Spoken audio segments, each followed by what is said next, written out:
Iran से deal कर Trump खुशी से झूम रहे हैं। ट्रंप से डील कर ईरान अलर्ट मोड में है। ईरान अमेरिका डील से इजराइल आग बबूला है।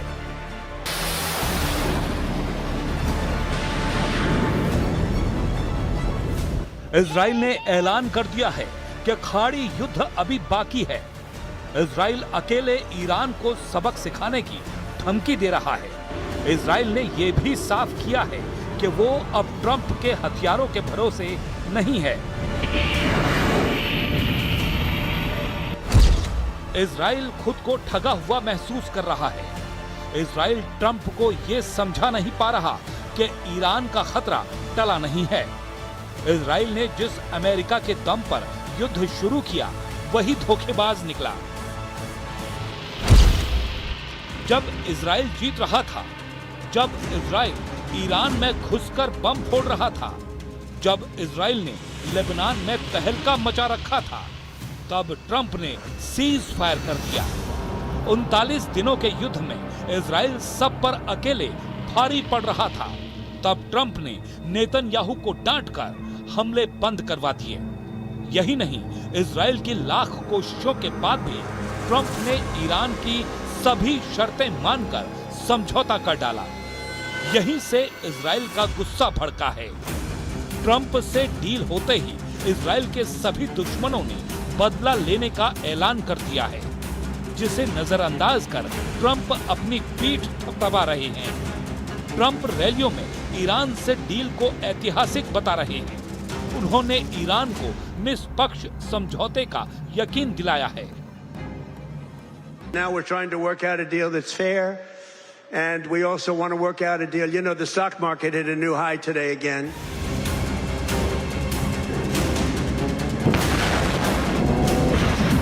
ईरान पर ट्रंप जितने मेहरबान होंगे, इजराइल उतना ही नुकसान पहुंचाएगा। ईरान की एक मिसाइल का बदला लेना चाहते हैं नेतन्याहू। ईरान के एक हमले का जवाब देना चाहता है इजराइल। ईरान के मिसाइल अटैक ने इजराइल की आक्रामक छवि वाले रौब को तार-तार कर दिया है।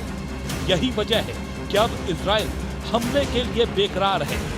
यही वजह है कि इजराइल ने अमेरिका से अपने रास्ते अलग कर लिए हैं।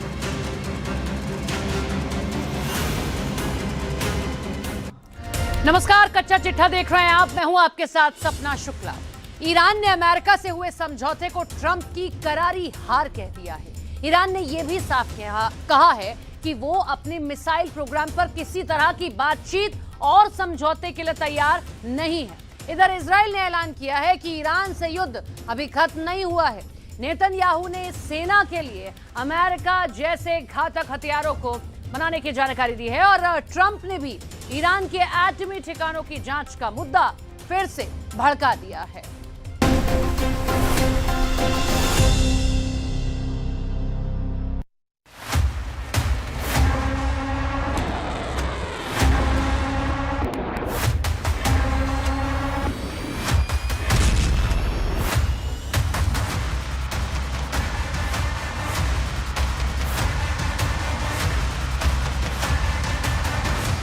ईरान फ्रंट शांत होते ही इजराइल ने 2 वॉर जोन फुल फोर्स में एक्टिव कर दिए।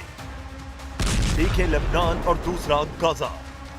हिजबुल्लाह और हमास को इजराइल फिर कुचलने लगा है। ट्रंप के F-35 से इजराइल बमबारी कर रहा है। ट्रंप के F-16 से इजराइल मिसाइलें मार रहा है। ट्रंप के अपाचे हेलीकॉप्टर से इजराइल तबाही मचा रहा है। ट्रंप के दिए GBU-39 बम से इजराइल ईरान समर्थित लड़ाकों को दहला रहा है। लेकिन ट्रंप ऐसा बयान दे रहे हैं जिससे ईरान और इजराइल दोनों की उलझन बढ़ी हुई है। आखिर ट्रंप चाहते क्या हैं? वो क्यों इजराइल को लेबनान में हमले से रोक नहीं पा रहे? क्या नेतन्याहू का गुस्सा देख ट्रंप बैकफुट पर चले गए हैं? Israeli forces have opened fire in southern Lebanon today, killing 2 people. Are you confident that the ceasefire is still holding? Well, we'll see what that. Look, they've been fighting each other for many, many years, decades, and we'll see. But it's going to come along. Iran America के समझौते ने Israel के सारे मंसूबे fail कर दिए। Israel ने कितने प्लान बना रखे थे ईरान के एटमी प्रोग्राम की तबाही के, ईरानी मिसाइलों की बर्बादी के, ईरान की कट्टर लीडरशिप के सफाई के, ईरान समर्थित लड़ाका ग्रुप के खात्मे के, इनमें से एक भी मिशन अब तक नेतन्याहू पूरा नहीं कर पाए। उधर ईरान ऐलान कर रहा है कि जैसे अमेरिका ने सरेंडर किया है, वैसे ही इजराइल को जल्द घुटनों पर लाकर मुस्तफा खाड़ी में सुपर पावर बन जाएंगे। ईरान ने वॉर पॉलिसी बदल दी है। ईरान अब दुश्मनों के हमले का इंतजार नहीं करेगा। ईरान अब हमले के खतरे के अलर्ट पर दुश्मनों को बर्बाद कर डालेगा।